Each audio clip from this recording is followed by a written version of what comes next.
Workforce Postal Service in the District of Columbia will now come to order. Welcome, Ranking Member Chaffetz and members of the subcommittee hearing, and all witnesses of those who are in attendance. Today's hearing will examine the Federal Employees Health Benefits Program, drug benefit, and the impact that the lack of pricing transparency has on the Office of Personnel Management's ability to evaluate the overall value of those benefits. The hearing will also discuss alternative pricing and contracting methods for the FEHBP's prescription drug benefit. The Chair, the Ranking Member, and subcommittee members will each have 5 minutes to make opening statements, and all members will have 3 days to submit statements for the record. At this time, I'd like to ask unanimous consent that the testimonies from Change to Win and the National Community Pharmacists Association be submitted for the record. Hearing no objection, it is so ordered. Again, because of the irregularities on the floor, we're going to proceed with as many members as we have available. First of all, I'd like to welcome all of our witnesses and the fellow members who will attend eventually as we examine this prescription drug benefit in the Federal Employee Health Benefit Program. I'd also like to thank all of today's witnesses for sharing their insight and expertise on this complex issue. I understand that several of you have come from quite a distance to be here with us today, and I deeply appreciate your willingness to help the subcommittee gain a better understanding of how the FEHBP, the Federal Employees Health Benefits Program prescription drug benefit, is structured and priced. The federal government is currently facing one of its largest policy issues to date, health care reform. This issue affects everyone, and many challenges must be addressed in the upcoming months to find the right solutions. Many policymakers look to the Federal Employee Health Benefits Program as a model for providing health care. That's why it's important to ensure that the program is providing the best quality in benefits at the best price.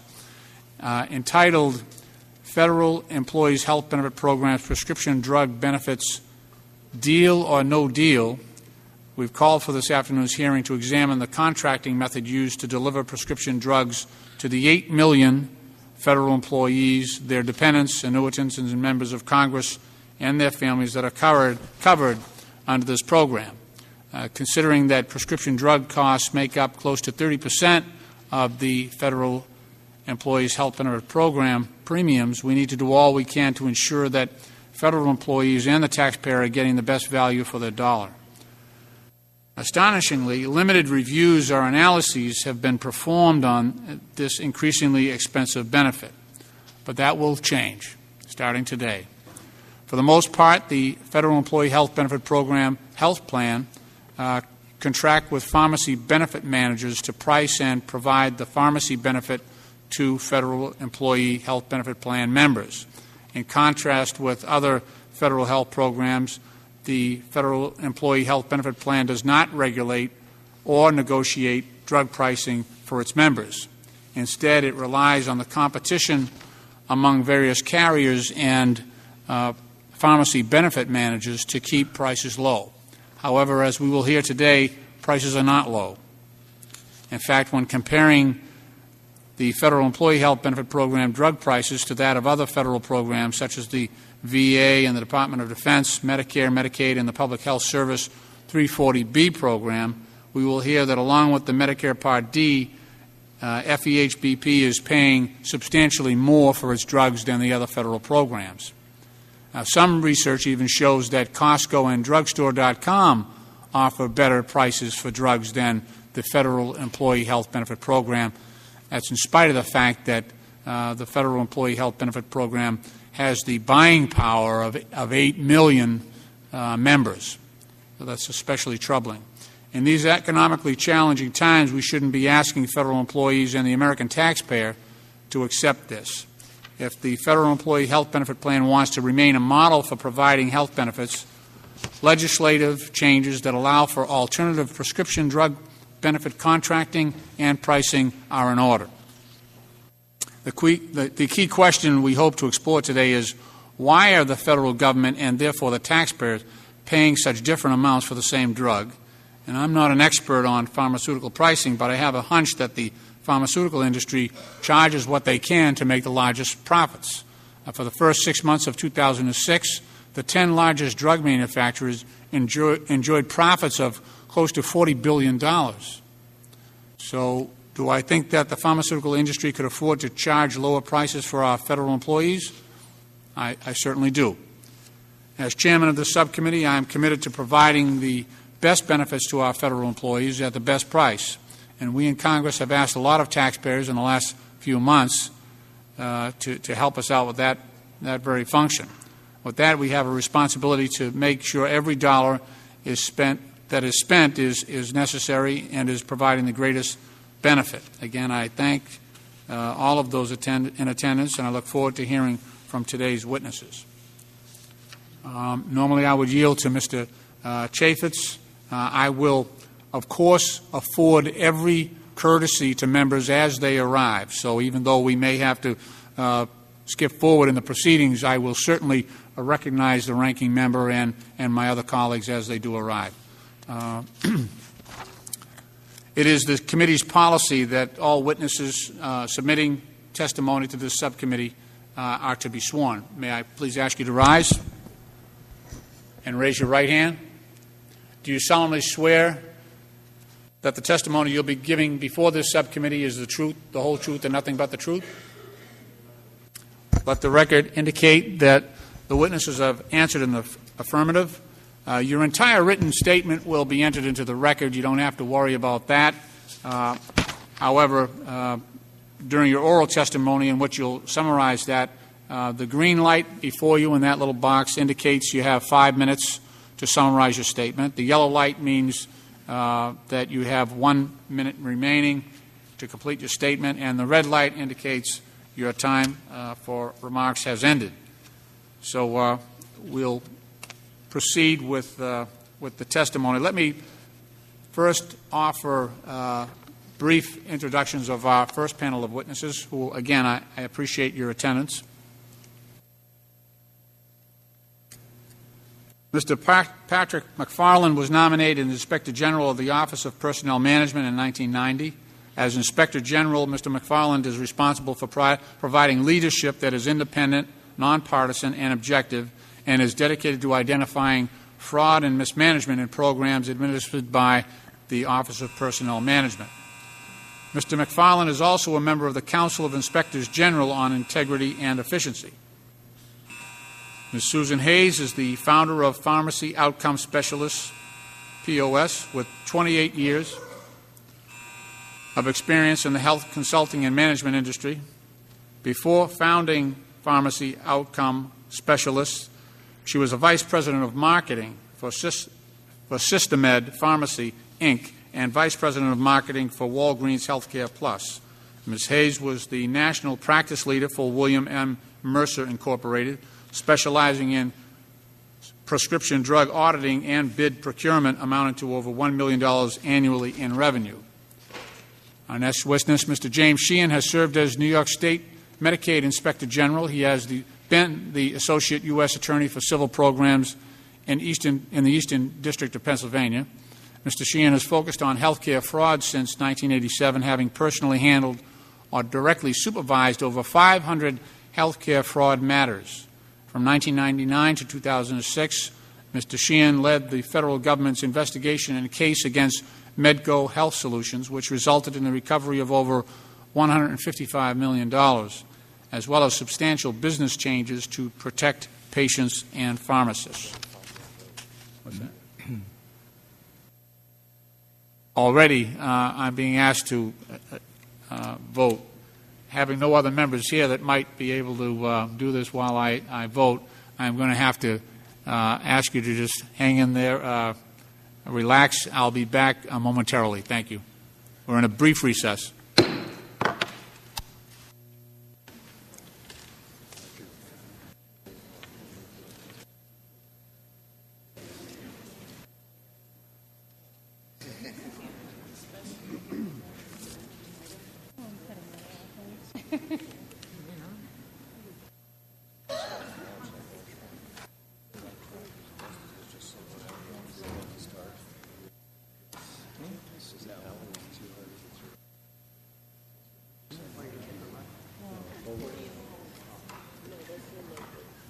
Figure. She got used to the different pace and lifestyle. Just think that she would be. She can detail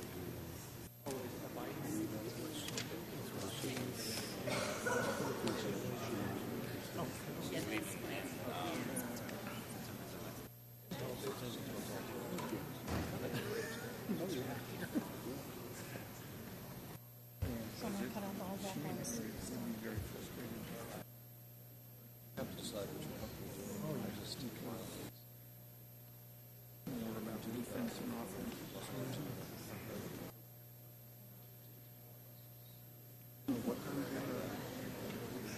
I'll just take the metro.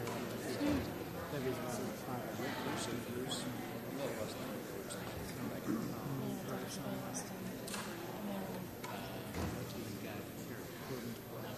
Her mother was living in the house. She just moved in with her sister. So we were going to go after There was one. It was under here. Moved in with her sister a couple of weeks ago. So since we're going to be in Northern Virginia, Did you have a list of the different panels. like the witness panels? 7. Do you have the panels? I have. She said they had some. Oh, no, she wasn't. I just was like, I'm providing I'm not sure that the order may be different than what is in here. Yeah, I don't know if that's the order, but You know that because she and those hands yeah, it's like it's not going in the same order.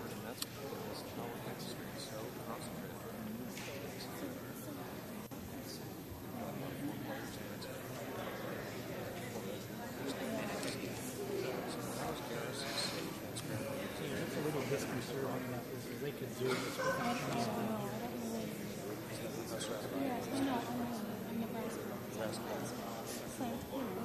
I guess they are. Their staffers. We get to Chicago. Chicago and Minneapolis. Who's that? I don't know. I only ever run into them. Somebody's slumming around.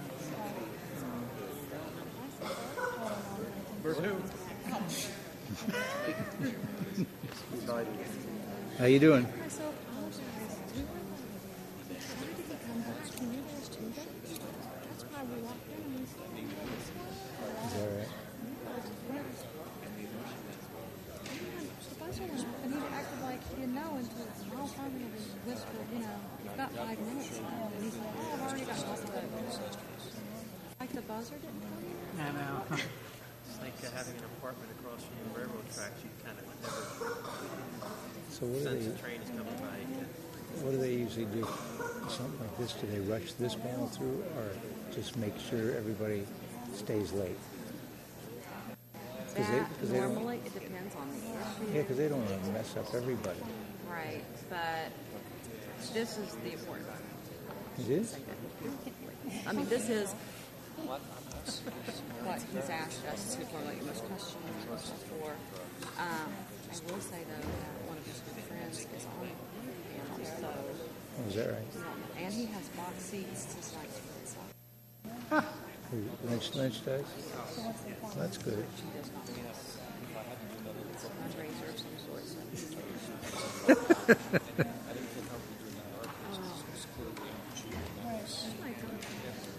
We all can do. Couple offices.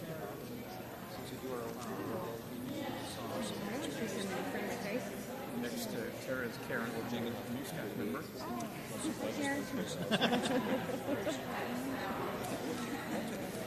Yeah, her third.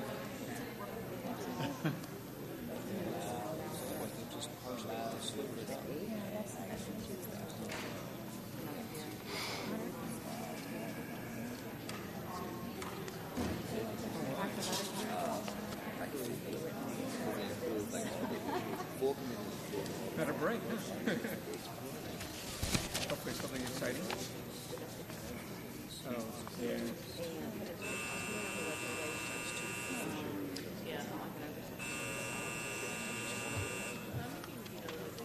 but is it going to be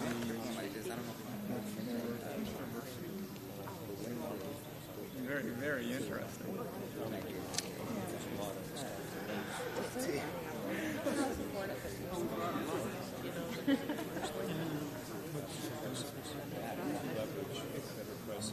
It's really for the legislation involved.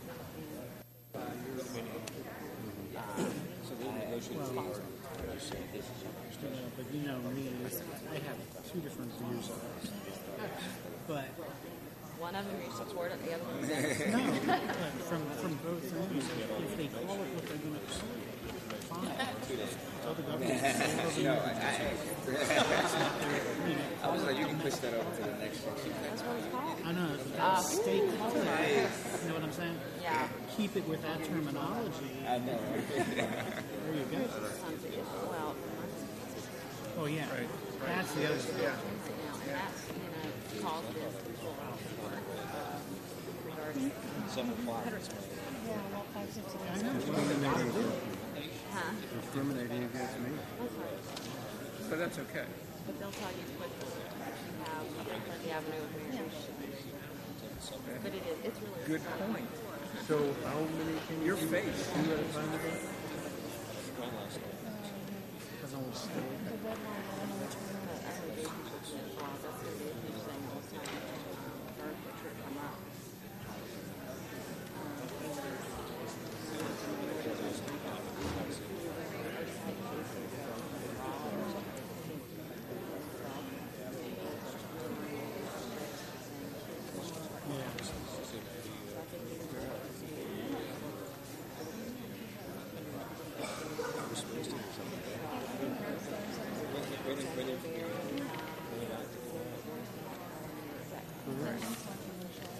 I see that.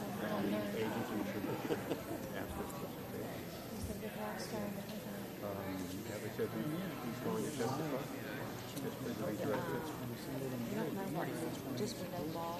You could have sworn it's questions in your testimony. He won't. I'm not sure.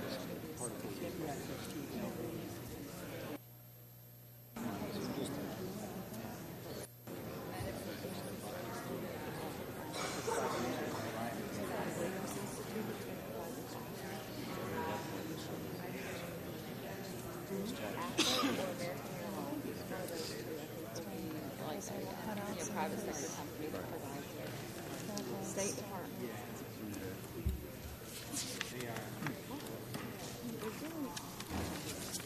is one question.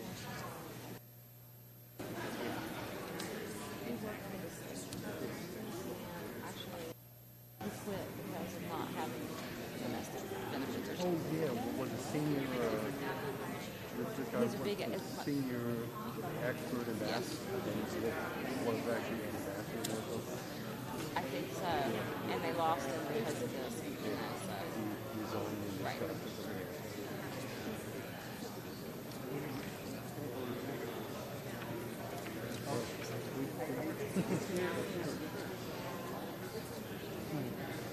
We'd be happy to provide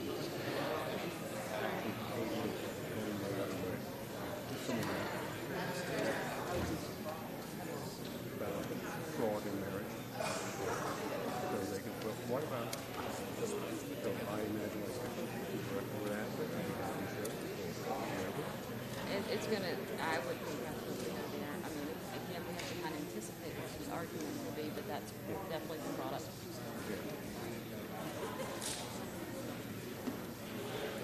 Is there contention among the two sides on this?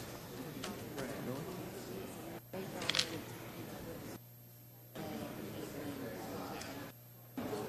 it's supposed to be 20 years in advance. Because we have to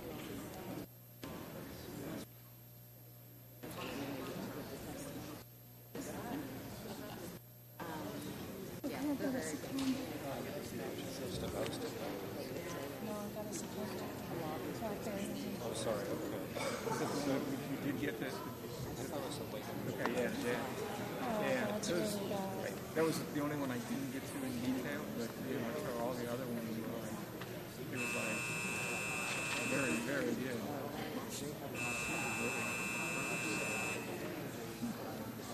We met her last year. Right, that's why, yeah. Did she do the 10, 15 minute stop that you're doing come down to it's like being counted in person?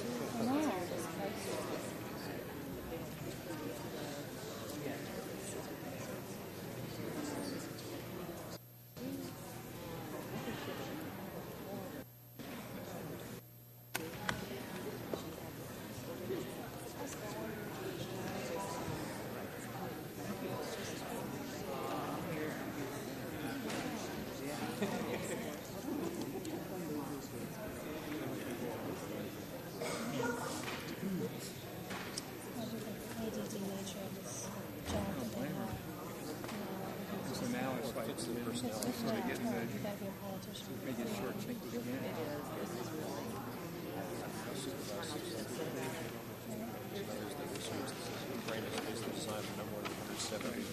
Human faces and names.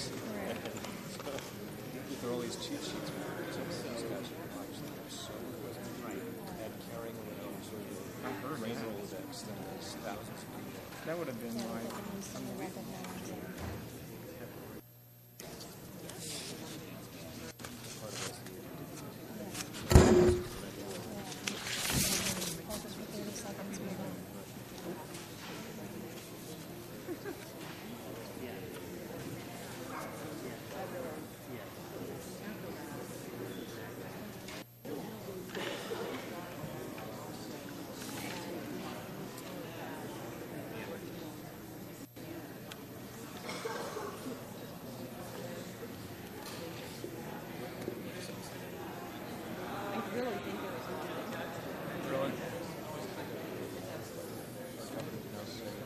Senate doesn't get tired of it. You're going to have to spend July 4th and 6th.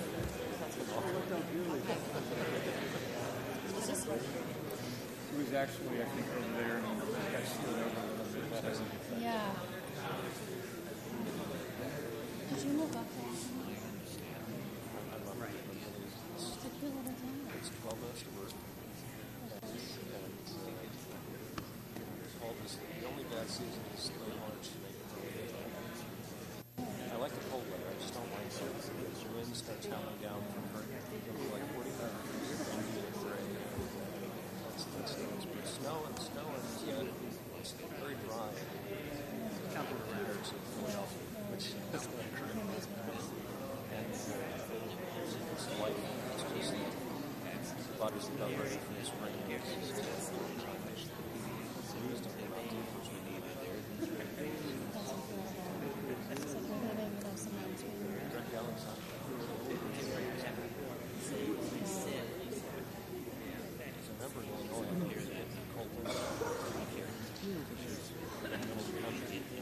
Once the sun starts to clear,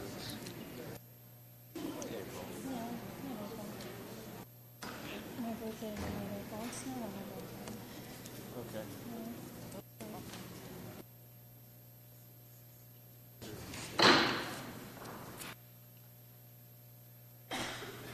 This hearing of the subcommittee is now reconvened. We will hear from each of our witnesses. Mr. McFarland, you are now recognized for 5 minutes for your opening statement.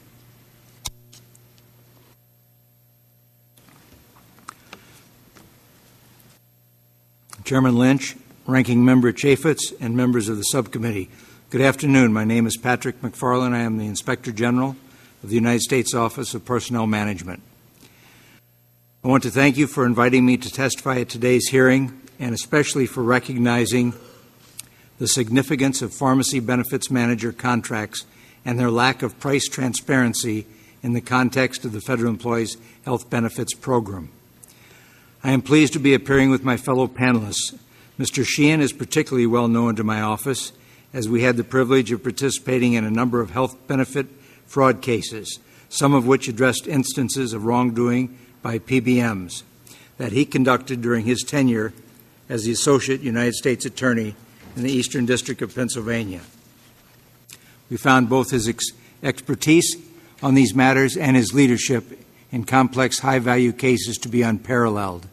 Similarly, key members of my staff who are responsible for auditing the Federal Employees Health Benefits Plans and their PBMs, have attended training programs conducted by Ms. Hayes' firm.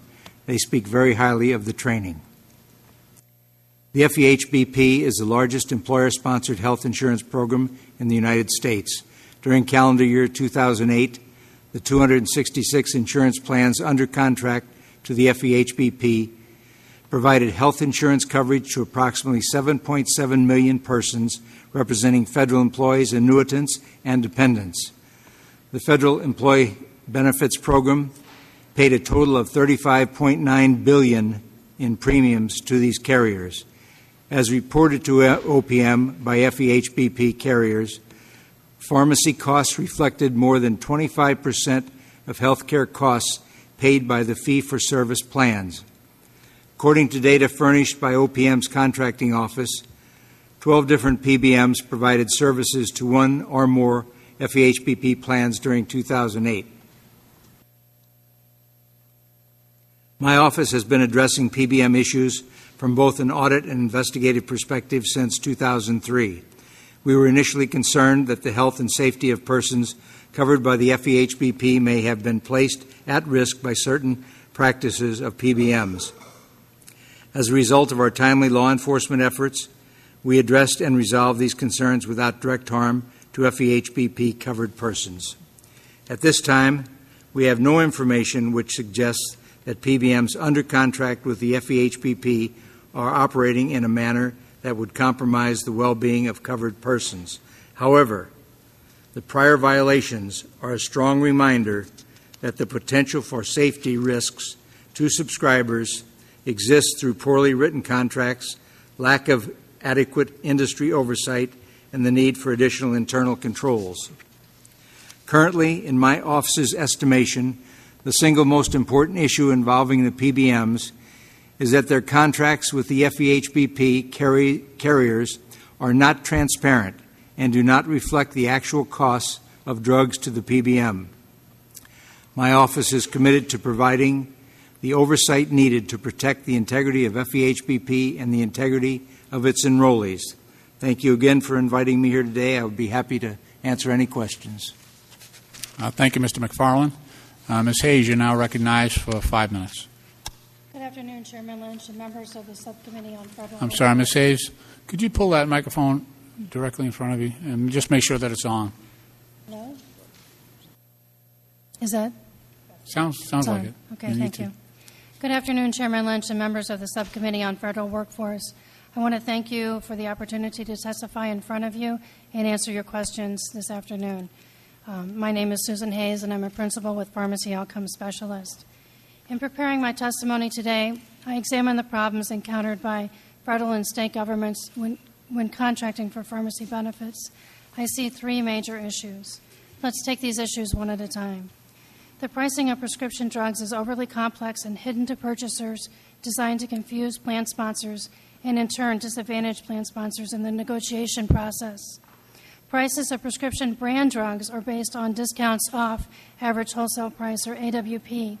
The source of AWP pricing is primarily 2 pricing guides, which may charge as much as $25,000 per year to subscribe to obtain AWP prices. AWP prices may change on a daily basis and are complicated by the fact that a single drug may have over 50 prices due to different strengths, package sizes, and manufacturers. As a result, plan sponsors such as OPM have to pay exorbitant amounts or high auditors such as POS to determine if they have been charged correctly in accordance with the discount arrangements with their PBMs. Prices for generic drugs are even more secretive. Each PBM sets a MAC list, maximum allowable cost, which is closely guarded, which is not routinely given to clients, and for which auditors must sign stringent non-disclosure agreements to obtain. MAC prices may vary by the day, the pharmacy, or between clients of the same PBM. In fact, each PBM may have over 50 different MAC lists. Auditing these prices are complicated, even for the most experienced auditors, and impossible for plan sponsors. Contracts between PBMs and plan sponsors, even the largest plan sponsors such as OPM, do not adequately disclose when PBMs realize revenue and as a result disadvantage plan sponsors in the negotiation process. In a recent decision, the First Circuit Court of Appeals observed, quote, "The health benefit provider often has no idea that a PBM may not be working in its interest. This lack of awareness is a result of the fact that there is little transparency in a PBM's dealings with manufacturers and pharmacies." Essentially, these contracts do not disclose the following. There are additional monies or margin, perhaps as much as 5% of the drug spend, that are retained by PBMs. 2, often as much as 50% of drug manufacturer rebate payments are never passed back to plan sponsors, but are retained by the PBM. PBMs come up with different names for these rebates, such as cost-effectiveness rebates, formulary rebates, and market share rebates, and then the PBM determines how to divide up the pie of rebate and retain what they want and pass back to plan sponsors what the PBM thinks that the client expects without the client knowing that there is more. 3, patient drug histories and physician prescribing patterns are routinely sold to drug companies for profits by PBM without physician, patients, or plan sponsors' knowledge or approval, and without compensation by the plan sponsor or patient.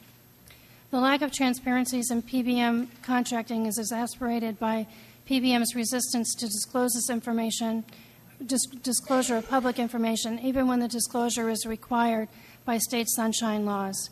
For example, one PBM has brought at least 11 separate lawsuits seeking to block the release of its contract covering public employees in Texas, even after the Texas Attorney General issued legal opinions in each instance stating that the PBM contract at issue should be released as a public document.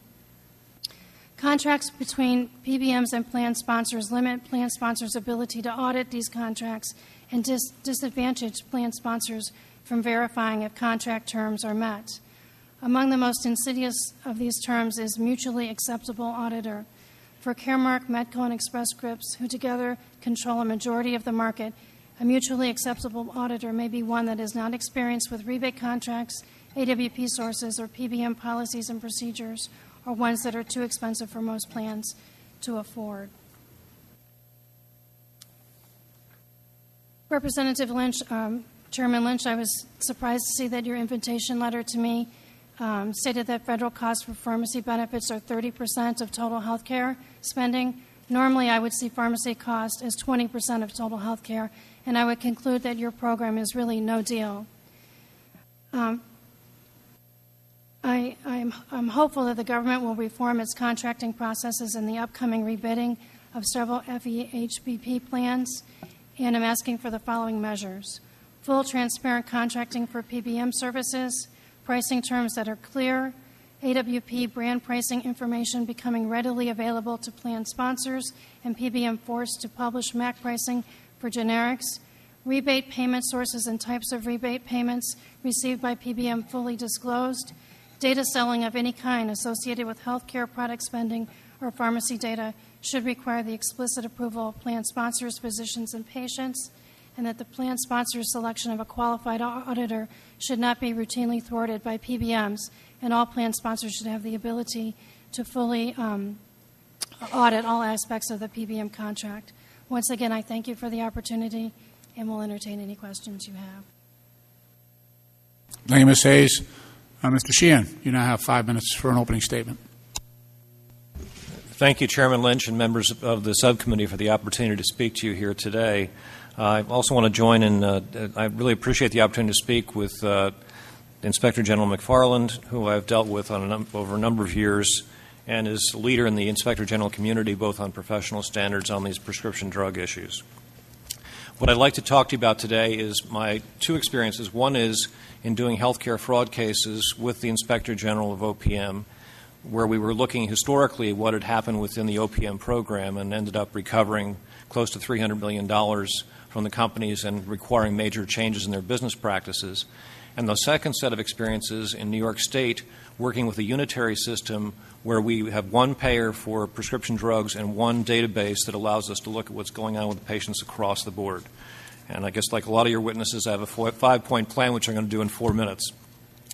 The first part is, it seems to me OPM needs access to and a plan for use of integrated patient claims data, which includes drug data. We're going to talk today about costs and pricing, but the most important information about prescription drugs, in addition to their cost, is what happens to the patients who take them. They experience better outcomes. They suffer adverse events. What's the cost of the patient and the system of those adverse events? If you have these things parceled out through your whatever number of plans it is, over 100 plans, you're not going to have that data available to do the kind of analysis to see what the benefit is to the patient, what the potential harms are, and what kind of costs you're incurring for the drugs themselves and for the adverse events. In New York State, we are a national leader in Medicaid data management, and in fact, most of the state attorneys general who have worked on the drug cases have used New York's data as their gold standard to see what's actually happening. The same opportunity exists with OPM could be the gold standard in terms of data. OPM has a lot more experience with drugs and drug payments than any other agency in the federal government, with the possible exception of DOD. The second issue is to take a look at identified drug risks, and there's data available to do that. That's laid out in my written comments. The third issue is focusing on drug pricing.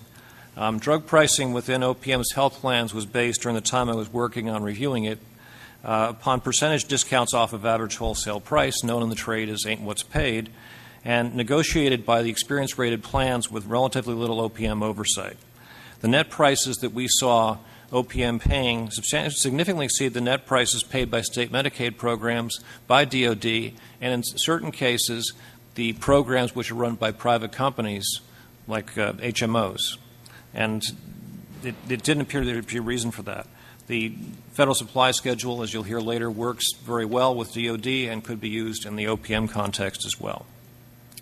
The fourth issue that I'd like to focus on is coordination of benefits between OPM plans and Medicare Part D plans. At the moment, there's one of the issues that we've seen in New York is you have to go very carefully to look at what, since Medicaid is the payer of last resort, in certain circumstances OPM may be, who has first responsibility for these charges and what kind of prices should they be charged. And we've begun in the last year to obtain access to billing and payment information from those PBMs. I know that DOD is doing the same thing, and OPM has the same potential. We've seen it's a significant dollar potential to recover, and also what happens to the patients is they may end up missing out on the donut hole if it's properly treated. The fifth issue that I would focus on is one Ms. Hayes raised, which is the choice of auditor and access to subcontractor PBMs. When you have 100-plus plans, very hard to audit all of them. And when I was working with OPM on the contract side, it was very hard to figure out who the specific plans were, what specific subcontractors were used in each case. And each contract was different, so you needed a different auditor with a different set of information, and they were very aggressive at attempting to block certain auditors who were knowledgeable from looking at the program. When I look at these programs with OPM, I believe there are significant opportunities for cost savings on prescription drugs through improvements in OPM operations and a consolidation of the PBM contracts that exist. And as important, there are opportunities for better patient outcomes, more appropriate prescribing, and reduced adverse events through integration of medical claim and diagnostic data with pharmacy data maintained by the PBM subcontractors. Thank you very much, Mr. Chairman, for the opportunity to speak today. Thank you, Mr. Sheehan. I now yield myself 5 minutes. Let me ask. We handle the purchase of our acquisitions through DOD and other entities much differently than we do the purchase of pharmaceuticals. Why? Maybe this is naive of me, but why wouldn't we just make the purchase of pharmaceuticals subject to the normal regulated acquisitions process? Well, that is, a matter of fact, one of our suggestions, that we are able to do that. We have certain proposals that we offer. One would be, of course, probably the fastest and for short term at least, would be to have the federal regulation changed in the FEHB Act, have to be by Congress, of course, so that the PBMs would be considered subcontractors rather than providers, because right now they're really in concert with a doctor or a small pharmacy as a provider, and in fact they are multi-billion-dollar corporations that are operating in a manner that we think would be certainly reasonable to have them considered a subcontractor. And by virtue of doing that, then we'd have the transparency that we need, and we'd have the detail. We'd get as close as possible to the actual cost. But short of that, that's the situation. Okay. Ms. Hayes, any thoughts on that about funneling this payment system and acquisition system through the federal acquisition regulations? Well, I agree with Mr. McFarland in his position that these prices should be available to OPM and the federal employees.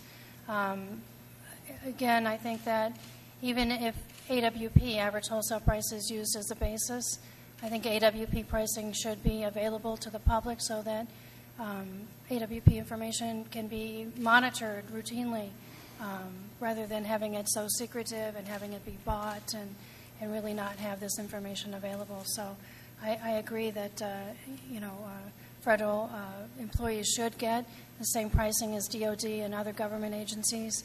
But even if that isn't taken, I think that AWP and certainly MAC pricing under generic should be available to the public to understand what those costs are. Yeah, Mr. Sheehan? The difficulty that we encountered was there was a requirement for a statutory change, and that did not appear to be likely to happen in the near future in the last 5 years. Okay. Let's see. I still have a minute and a half left. In trying to dig down and understand this whole process, it's unbelievable. The complexity, the needless complexity of this whole system. It's built to thwart oversight. It is built to introduce as much complexity into the system as it possibly can. It's a scam of major proportions. There's no reason that this health plan should have to operate like this. It's a disgrace. And in this day and age, when we're trying to save billions of dollars for, to fund this health care reform, this is an area that absolutely has to be cleaned up. This is a mess. It's shameful what's going on, and it's going to take a while, but we're going to get to the bottom of this. We're going to change the system. I promise you. So that's about all I have for time on this pass, but I will gladly recognize the gentlelady from the District of Columbia, Ms. Eleanor Holmes Norton, for 5 minutes. Thank you, Mr. Chairman, and what a find you have before us here. We're just trying to understand, I'm trying to understand just as you are, how we could have taken this route. Let me try to cut to the chase, Mr. McFarland. If you were looking at this system, wouldn't you have to conclude that OPM simply patterned its own drug program for federal employees on what the federal government was doing in the private sector? Isn't this simply isn't this simply the attempt to recreate what that program, in how that program was structured? To recreate the private sector? The program for non-federal employees, the bill that we passed, was it 2004? I'm asking whether this is not simply an imitation of, or does not this program simply, is not this program, if you look at it in large outlines, modeled on that program? Well, my feelings about that, Ms. Norton, is that in 1959, when the Federal Employees Act Federal Employees Health Benefits Act was passed, it was very, very clear, very concise as to what was expected of OPM. Basically, OPM has stuck very close to that and not tried to go outside of any reasonable bounds. In as much as well, let me challenge you on that. If in fact the FEHBP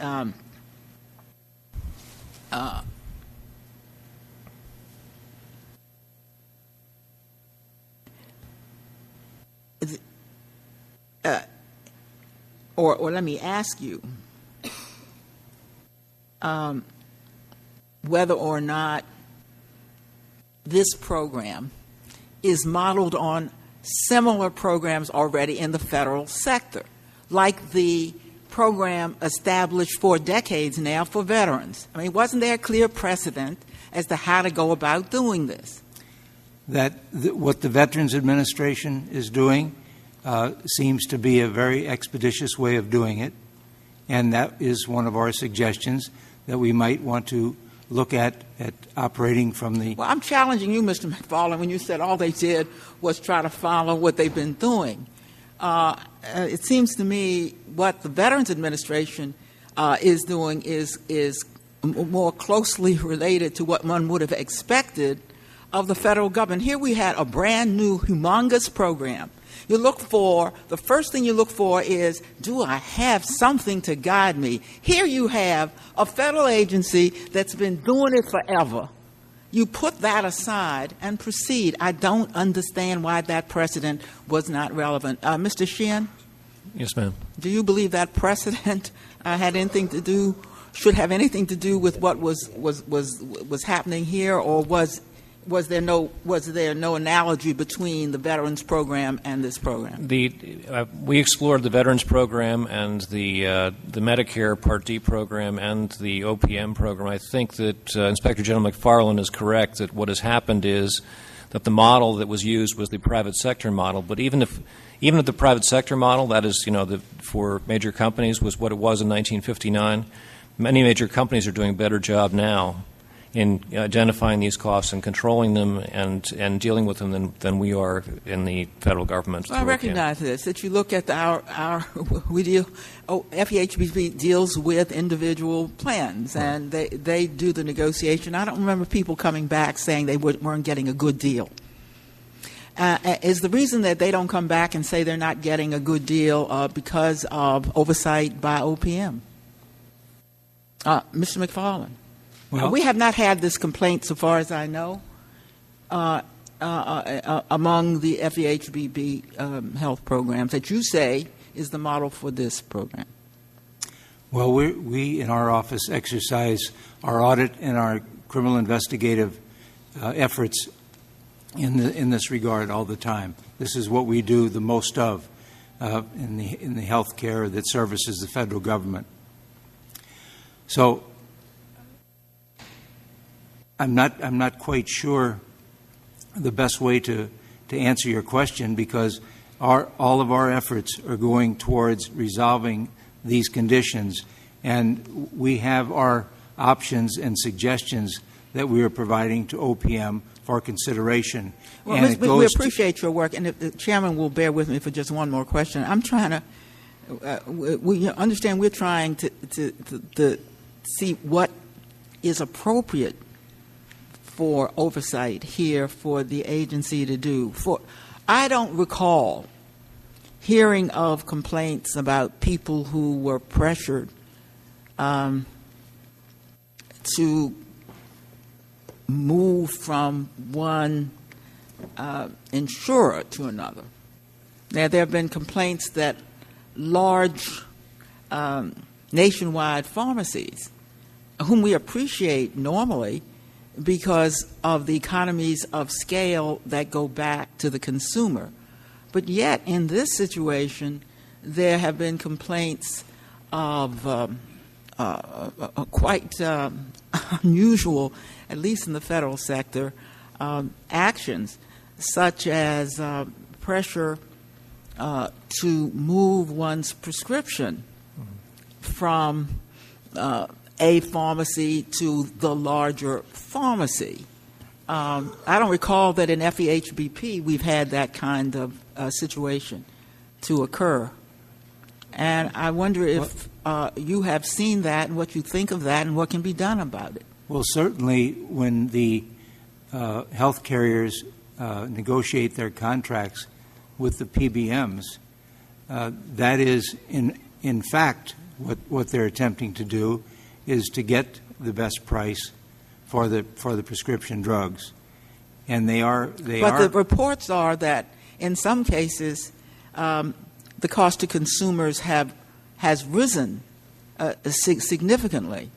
There wouldn't be any complaints, sir, if the same kind of economies of scale you get from mega stores were available here. But there have been complaints, and I'm trying to find out why, since we've not had that, and you say this is pattern on what we've done for FEHBP, I'm trying to find out what went awry here and what we can do about it, because this is new in that system as far as I can tell.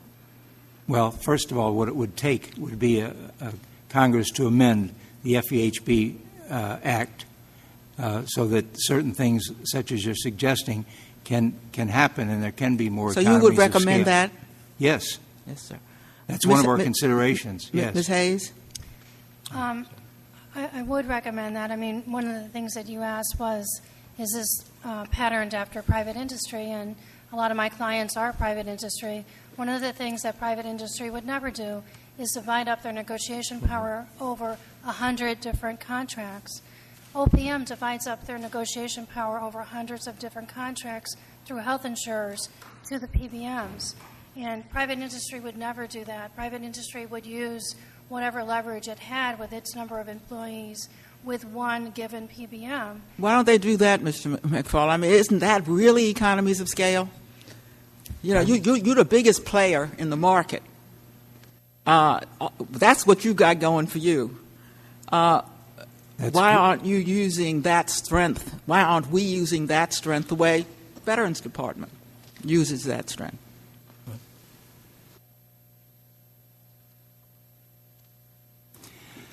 Well, Ms. Norton, the situation, as I see it, is somewhat simplified, and that is that from the beginning, in 1959, the FEHBP has operated by not going outside of bounds. They have a certain prescription of not prescription, that's, I don't want to use that word right here, but they have a certain clarity that they're trying to stay within those bounds as far as dealing with providers. They basically don't do that. They have contracts. OPM has contracts with 266 health carriers at present time, and the health carriers then devote their time negotiating contracts with PBMs. PBMs in turn negotiate their time with. Mr. Chairman, I won't take up more time, but I do want to say your testimony then is you do not believe they had the power to do that. I mean, I can understand. Are you saying they do not that have the they power did not without have Congress. the power to do what the Veterans Administration does, use the leverage of the federal government to reduce the cost to federal employees, and that if we want that to happen, we should change the law? Is that your Change the law, testimony? our OPM can do the federal regulation change. That is a very important or. That is a very important or, Mr. Chairman. Or, if OPM was interested in looking at the system, a brand new system for us, in terms of getting the best deal, they do have the regulatory power Yes. to do so. Yes. Sir. Thank you, Mr. Chairman. Thank you.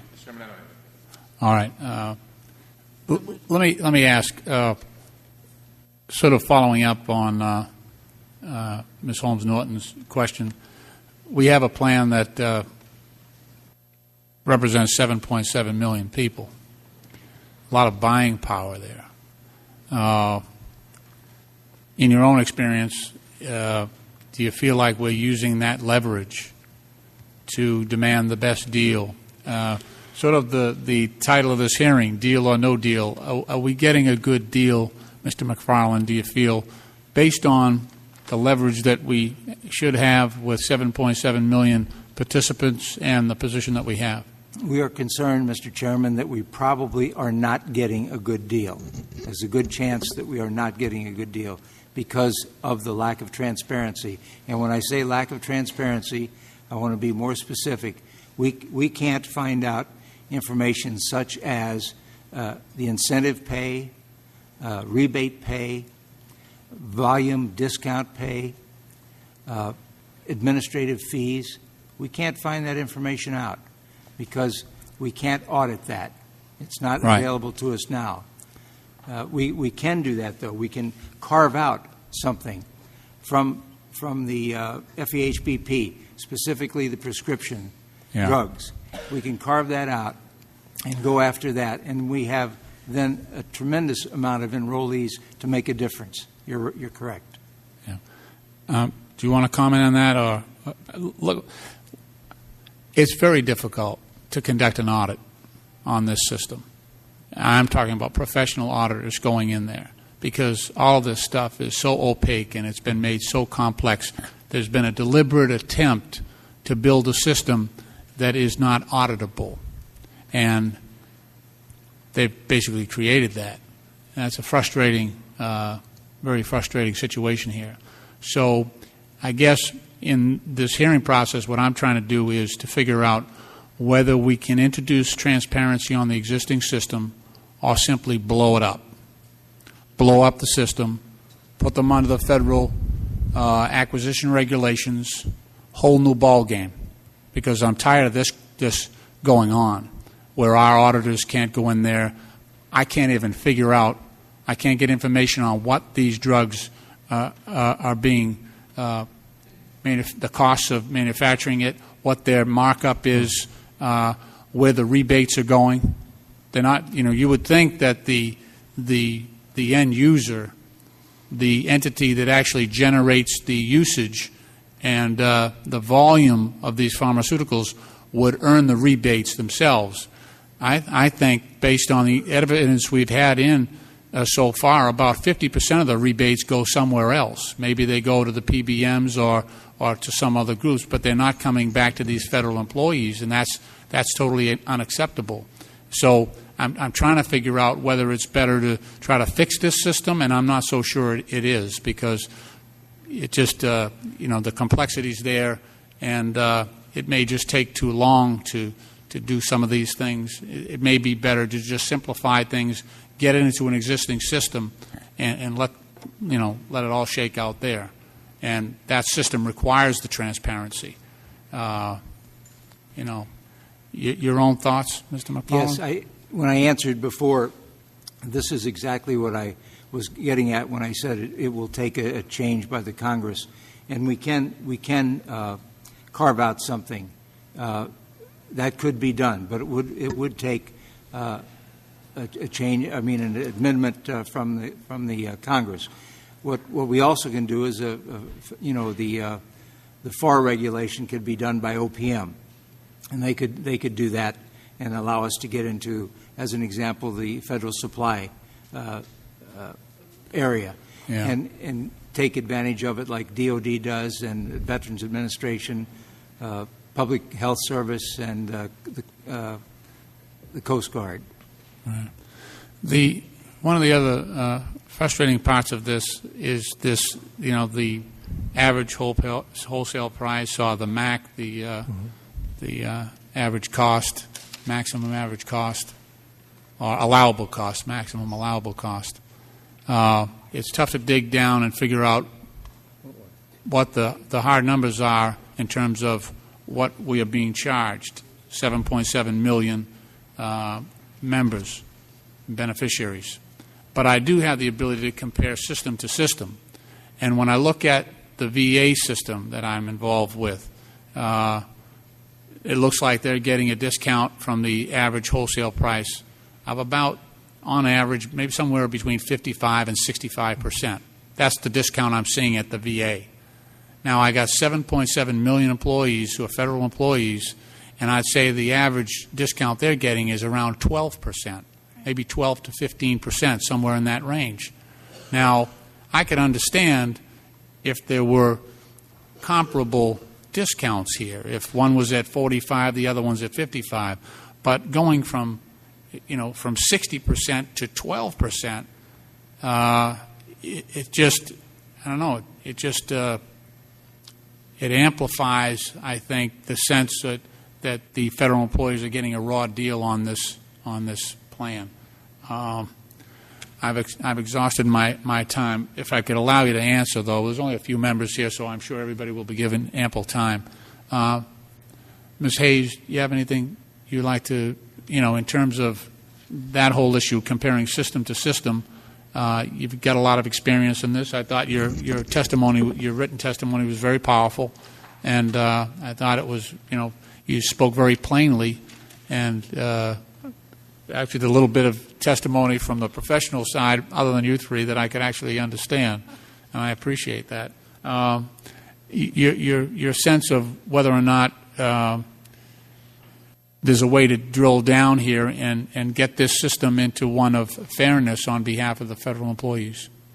Well, again, with what Mr. McFarland said, you have over 200 different health insurers subcontracting to over 200 different PBMs, maybe not 200 different PBMs, but under 200 different PBM contracts. There may be just a handful of PBMs involved, but they all have different contracts.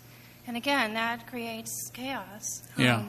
And you may have one contract that has one different list for generic drugs, and another contracting with the same PBM, they may have another list for generic drugs, and they're all on different pricing. I agree that if OPM got federal pricing, it would give a level playing field. I think the other issue is transparency and disclosure. You've got to understand pharmaceutical money that passes back between drug companies to PBMs, back to plan sponsors, and that whole process needs to be 100% transparent in my mind, right. And as a taxpayer. That has to be 100% transparent. I agree. And money is being kept by the PBMs on your behalf that should be going back and making those prices close to the federal pricing. That's why you have a difference between a 12% discount and a 50 to 60% discount with the VA. That difference is in part rebate money that is not being passed back. Okay. Mr. Sheehan, same question? I look at this system and I compare it with New York's system, and I do believe first there's the breaking down into the 200 separate plans, but the second piece is between the PBMs and the federal system, there's yet another set of players, and that's the health plans. And in the absence of OPM saying this is what we expect, this is what we want, this is how we're going to pay, they have their own interests as an organization. So when we did our investigation of Medco, we found there were significant dollars changing hands from the drug companies to the health plans and from the PBMs to the health plans in ways that didn't show up in the reporting to OPM. So there's a financial interest in these plans, which is their own, which is separate from running an experience-rated plan where you just pass the cost through. And so it seems to me that they should take control of the process, whether it's going to be a federal supply schedule process or contracting across the board. That's an issue for the Congress to decide, not for us. But I think by letting it just happen, you're missing out on the opportunities at two separate levels. Well, it might have been a day when we could afford that. That day has long since passed, and we've got to try to maximize our savings here. At this point, I'll yield. Mr. Cummings, would you like 5 minutes? Okay. Ms. Holmes Norton for 5 minutes. Okay. All right. Well, I've got a lot more questions in my own mind. Let me. The problem at the pharmacy benefit manager level is so complex with the markup on the drugs themselves, the handling of rebates, whether they keep them, whether they give them to the end user, the employees, it seems to be a very mixed bag. And again, the level of complexity goes not only to the drug manufacturer, but also very much to the PBM, or pharmacy benefit manager. Do you think it would be, now I haven't tried to really grapple with those entities on a one-to-one, hand-to-hand sort of basis, but do you think that maybe a PBM Accountability Act or some type of pharmaceutical benefit manager accountability act, where you require transparency, you require those entities to operate in an open and understandable manner with their clients, and open themselves up to an auditing process so that we can understand what the heck is going on at that level? Chairman Lynch, if I could take a crack Sure. at that. I've investigated, I think, all the major PBMs over the last 10 years. And to some degree, the problem is that PBMs are like Larry the Cable Guy, that you may get a great offer on today, but when you think by the time they get the box in your house and you have to sit and wait for them, switching is very difficult, and there aren't that many places to switch to. So the question is, how do you make sure that the PBMs do what you need them to do after the contractual relationship exists? And it seems to me that's a classic situation for regulation by Congress and by outside entities, because you're not going to be able to negotiate in the contractual process, because your clout, once the contract starts and you've got X million patients or X 100,000 patients in the system, is very little. You're saying, I'm just trying to test your answer there. You're saying, let's use the rebate situation. If we mandated that PBMs pass on the rebates to the end user, or 80% or 90% or something like that, that they have to pass those back. Is that the type of, when you say you got to tell them how to operate? It gets more complicated than that, and there are contracts like that. The difficulty was about 10 years ago, the companies started to do that. And what happened was everything that used to be a rebate got called something else. So it was a data fee. It was it was a thank you very much for visiting our facility fee. So part of it is making sure that in the contractual process that there's a regulation that says here's what the expectations are and here's the minimum floor you have to meet. Because otherwise, if you're a PBM, the trick is to like Larry the Cable Guy, to offer stuff on the front end. And then you're in the relationship, it's very hard to find out whether you got it, which is why the regulatory process is important. Okay. Ms. Hayes, did you have something to add on that? I do. As Mr. Sheehan said, once you get into the relationship, that's when the auditors come in.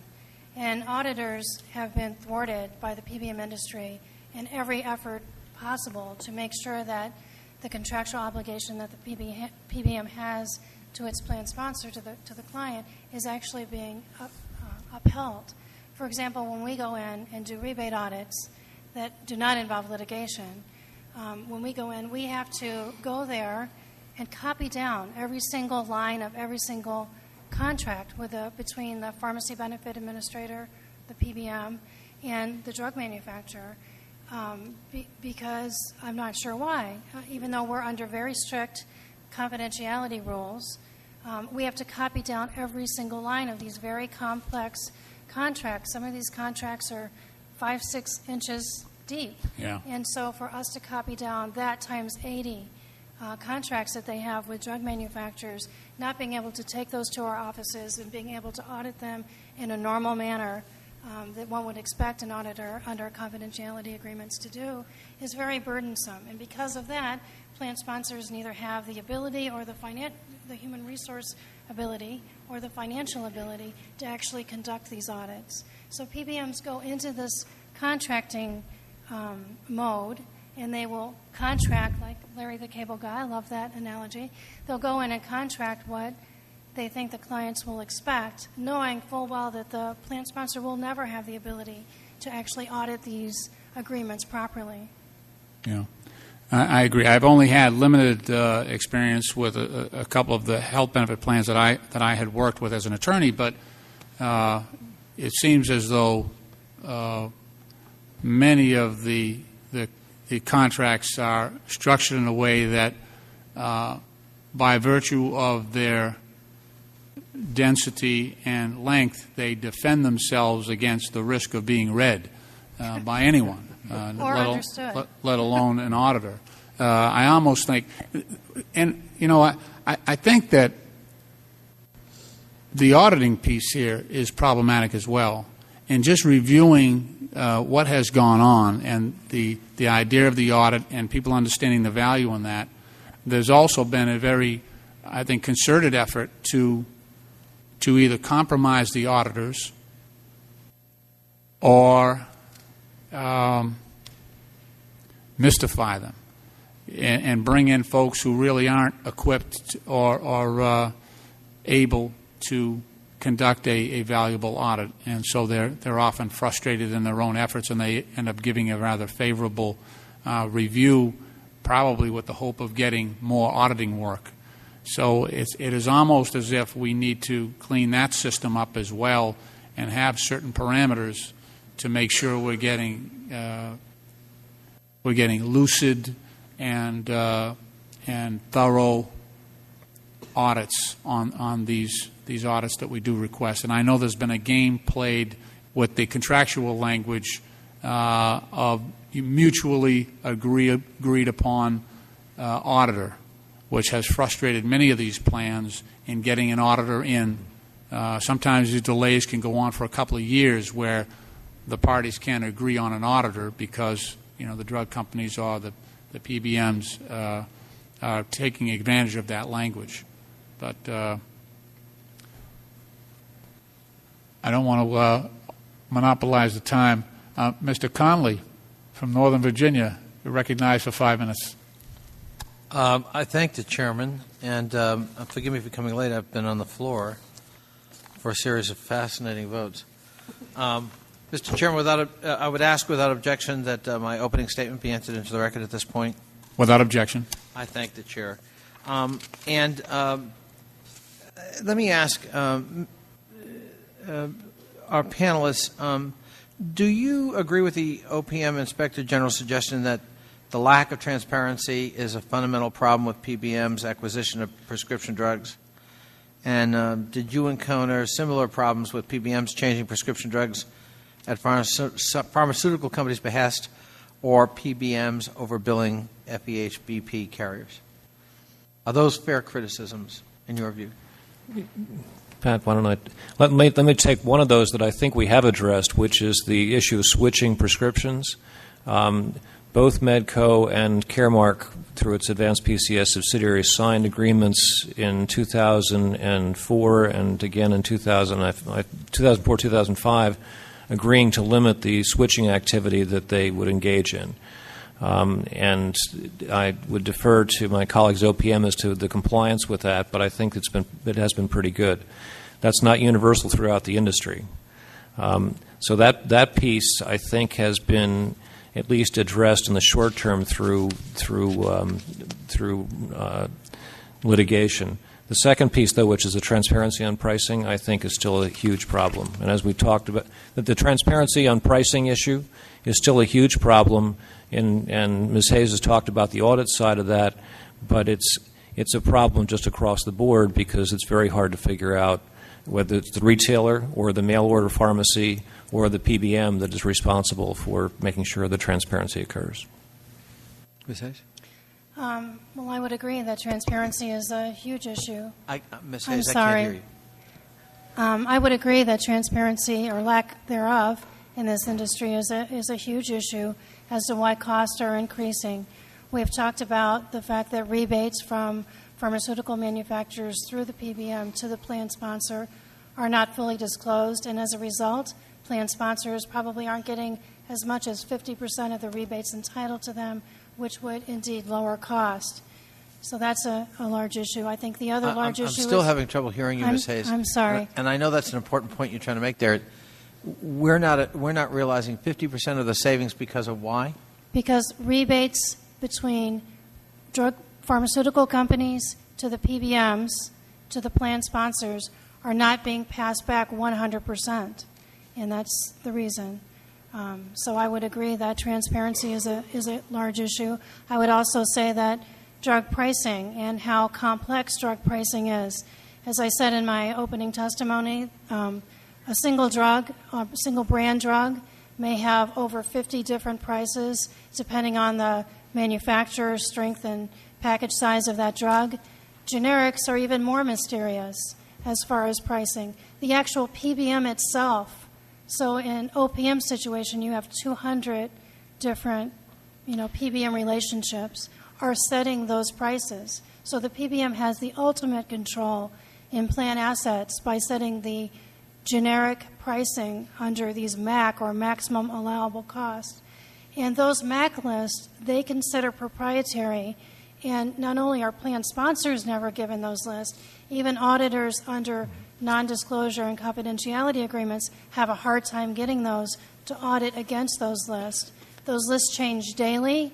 The pricing changes daily.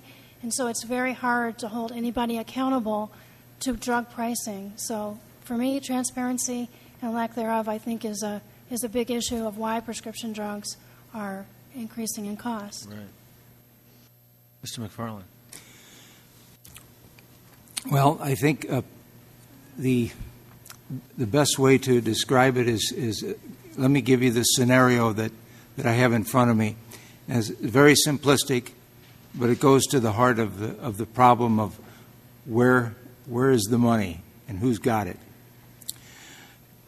The drug manufacturer, a pharmaceutical company, sells a drug to a wholesaler for $1, just using that as an example. This sets the wholesale price at $1. The wholesaler sells the drug to a dispenser, either a PBM or a pharmacy. But in this case, let's say it's a PBM, for 70 cents, and charges back to the drug manufacturer, the pharmaceutical company, 30 cents. So now they're made whole. The pricing in the PBM contract with the carrier is the wholesale price minus a 15% discount. FEHBP pays 85 cents for the drug, but the PBM cost was only 70 cents. And apparently it's all legal, but it stinks. I see my time is up, Mr. Chairman. I thank you. Thank you. I have a couple of questions. If we were to, in fact, classify PBMs and or pharmacies as subcontractors subject to the federal acquisition regulations, I'm trying to think that through. Would that, in your opinion, solve the transparency and cost issue in itself, or would there be other downstream problems that I need to deal with? I'm just trying to think this through. It would be very beneficial if that were the case, that it could become a subcontractor. That would simply be that the federal acquisition regulations would impose strict oversight by virtue of being there. But also the Truth in Negotiations Act, the law which protects federal government and the taxpayer from unscrupulous contractors, that would be in play also. So that would be very helpful. And no law change would be needed. This would be something that OPM could do by changing the regulation. Very good. Very good. All right.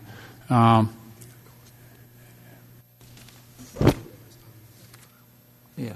Excuse me, can I add something? Sure, absolutely, to that? Mr. McFarland. What I forgot to mention was that would not necessarily guarantee that it would be a cost type contract. We would have to work with that aspect of it. But in the federal acquisition regulations, it gives you that possibility of approaching that as a means of conducting your business. So Right. that's what would be needed. Okay. That's very good. That's very helpful. I appreciate that. Let me ask. I've been I guess I was assuming in my mind that, in a simplistic way, that the people who actually, the end users of these programs, are the ones that are entitled to the rebates. That was an assumption I made, and I'm not sure that's the case. Does the Federal Employee Health Benefit Plan have a right to the rebates? Yes, they do have a right to the rebates if it's written into the contract between the PBS or PBM and the health carrier. Okay. But even in that situation, the great majority of rebates, we believe, are maintained by the PBM. Okay. If Please, I can Ms. just Hayes. add to that, it's like the definition of what is. It's the definition of what a rebate is. And PBMs have been very careful in saying, okay, you get 100% of the rebates. But then there's other money that they receive from pharmaceutical manufacturers that aren't called rebates. They're Okay. called cost effectiveness rebates. They're called formulary rebates. And I think the most egregious is data selling fees. PBMs sell data to pharmaceutical manufacturers and get lots of money back for selling data. That money is typically never passed back to the plan sponsors. Those aren't considered rebates. So again, you need to have a broader definition of rebates. In contracts that we write, we call them financial benefits. All financial benefits that a PBM receives from drug manufacturers needs to be passed back. Okay. If I I appreciate could- that. Mr. Sheehan. The one other piece of this to focus on, though, there are two kinds of plans. There's the experience-rated plans where the money does, if it's paid by the PBM to the plan, in theory comes back to the federal government and the program. But in community-related plans, my understanding is community-rated plans that the rebates don't come back. They're negotiated by the plan, and that entity gets to keep the benefit of that population. Okay. Mr. Connolly, would you like to get 5 minutes? I thank the chair, and I'd like to return to the previous dialogue we were having. Are the PBMs? I mean, is the PBM system more trouble than it's worth? Is the use of PBMs more trouble than it's worth? Are you asking me? I don't care. Anyone who wants to answer. I think PBMs... Who feels like pulling that microphone real close to them and answering that question? I feel that PBMs provide a very valuable service. And they do provide a very valuable service by going out and contracting with 55,000 pharmacies across the United States, by operating mail-order pharmacies, and providing plans a needed mechanism to process and pay prescription drug claims in a very efficient manner. But they've been allowed to run rampant. They've been allowed to take that very good initial idea that was formed back in the 70s and 80s, and they've been allowed to kind of run without control. And I think that's why you get at the issues of AWP prices going out of control, MAC prices being their own invention for generic drugs, rebates not being passed back, auditors routinely not being able to audit contracts. So initially they were a great idea, and they've just been allowed to kind of run on their own. And if I understood your previous answer, Ms. Hayes, from the previous round of questioning, they're actually withholding some of the savings from the prescription negotiations, the negotiated price of prescriptions for federal employees. Is that correct? That is correct. And then secondly, they're not only doing that, they're cloaking themselves in secrecy with non-disclosure agreements. That is correct. Even requiring, if I understood you correctly, government auditors not being able to sort of penetrate that shield of secrecy by making them also agree to such non-disclosure agreements. Is that correct? I'm not sure about government auditors, but I know private auditors are routinely not allowed to audit these contracts. And I would just say to the chairman, and I thank him so much for having this hearing, I think this is a very significant point. If one of the most important things this Congress has to do in the context of government health care reform, is to get our arms around the cost of health care. It's one of the fastest growing costs for the American consumer and family, for small businesses, for large businesses, for the federal government itself. Our deficits, our quality of life, our GDP. We're spending 18% on health care today of GDP. If we do nothing by 2025, it's going to be 34%. Unsustainable. And yet we've got mechanisms in place that, frankly, significantly impede our ability to get at those costs if we can't penetrate that secrecy shield and ensure that we have access to the savings we're effectuating through the system we created a number of years ago. So I really take your point. It was an efficient mechanism of delivering certain services, but it's gotten out of control. Mr. McFarland or Mr. Sheehan, would you care to comment on that? I think that this is an issue that Pat and I have worked on for the last 10 years, and we think you're exactly right. That I'd agree with Ms. Hayes that the system of processing pharmacy claims is a major advance, and the PBMs have done it very well for a number of years. And you think about going to a pharmacy and getting your prescription filled and billed within 3 seconds. That's a pretty amazing system. But the issue is how much secrecy exists and what kind of disclosure takes place. And I'll do my Larry the Cable Guy thing again. It's when you got that box in your house and you're stuck with it, what can you find out about what you're being charged for and why it is and how you could do it less expensively. And before we hear from Mr. McFarland, if I could follow up, Mr. Sheehan, is that an area where you believe this Congress legislatively could perhaps help? Absolutely, absolutely, because it's regulation of a relationship after the relationship exists. Since we're looking at comprehensive health care reform, what the heck, maybe we could look at this too. And especially with OPM and a government program. Yeah. Mr. McFarland. The PBM concept, I think, is terrific.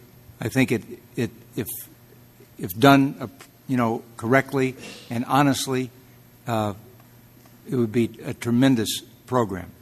So it's not going to take a whole lot other than making everybody honest.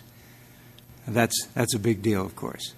And we're certainly working towards that end. We are in the process in our office of doing a new study. We believe it's going to be new in the federal sector.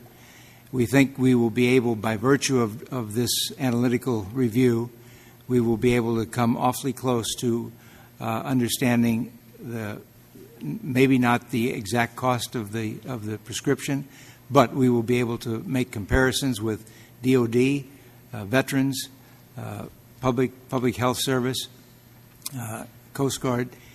We will be able to find out what the comparisons are there. So that will be a start for us.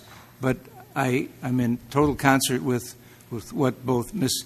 Hayes and Mr. Sheehan have said, and that is that it's very good, but we have some real groundwork to do. Yeah, it's hard for me the federal government, to know whether I'm saving money or not if I don't have access to the information.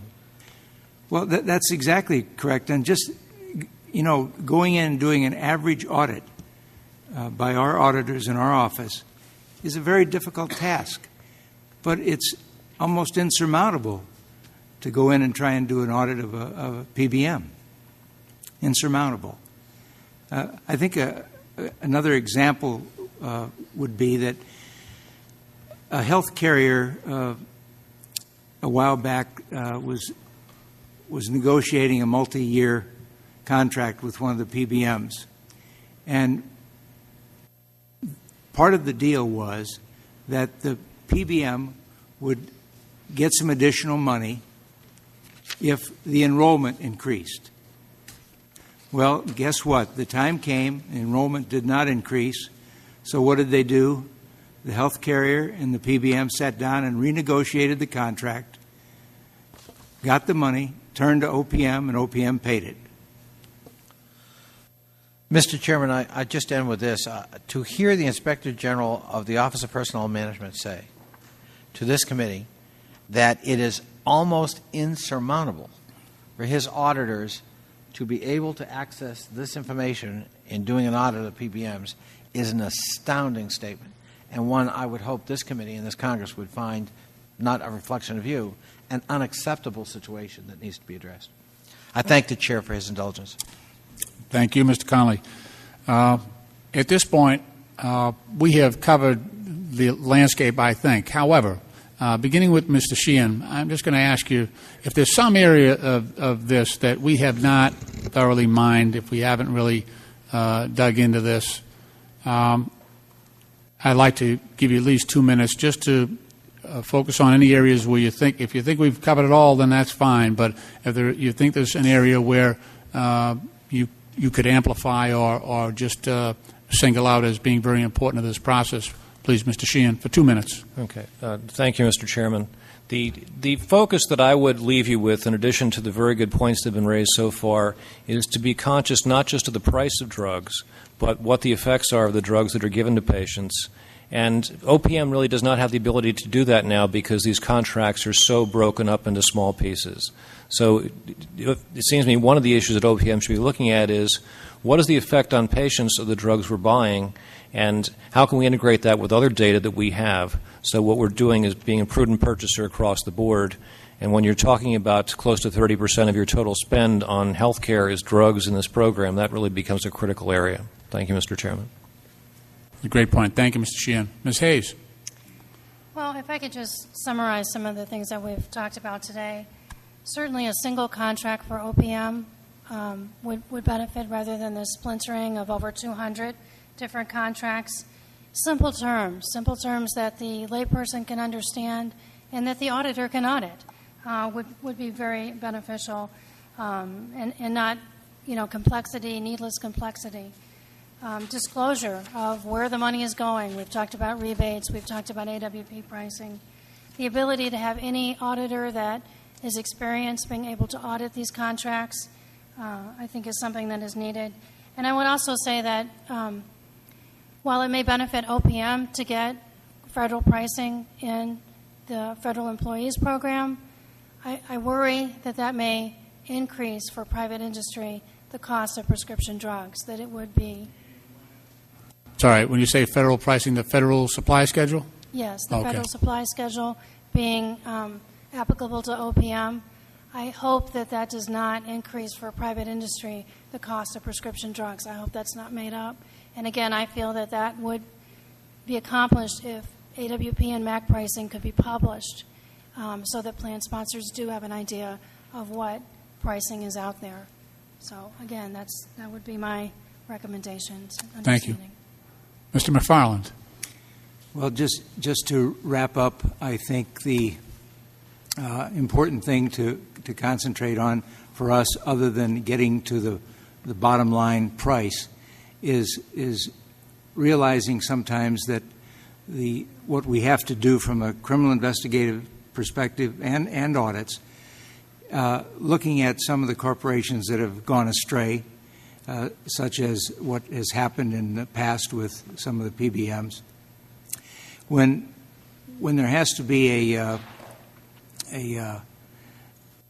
caution given to the corporation that they have to agree to ethical standards and that they have to provide their employees with appropriate training, I think that leaves you with a very clear impression of how easy and how fast a company can go astray. And that's exactly what happened in a couple of the cases that Jim Sheehan and our office has worked together. It's just mind-boggling, the things that have taken place.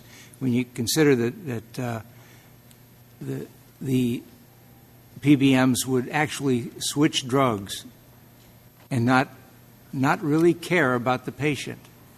Or when a patient sends in a prescription and that prescription goes in the waste can or gets shredded because they have a certain accountability for how many they're going to do that day or that week.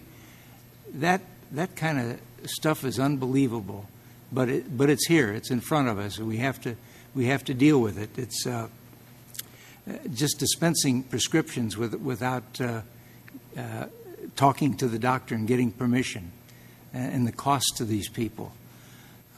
So there's awful lot to the overview and the oversight of this concern. And I know this isn't that unusual from maybe other corporations, but it is a big problem, just the ethics alone. Thank you, Mr. McFarland. I want to thank you. Just for the record, I know that we've got several hearings going on right now, plus we've got issues on the floor. I'm going to allow any member of the committee to ask you questions in writing, and I would just ask you to respond to them as well as inform the committee of your answers. But with that, I want to thank you for coming before the committee today. I want to thank you for your willingness to help us work on this problem. It's an ongoing process, so we hope that you'll continue to work with our offices as we try to devise some legislative and regulatory solutions to the problems that we've described here today. Thank you very much. Have a good day. Thank you, Mr. Chairman.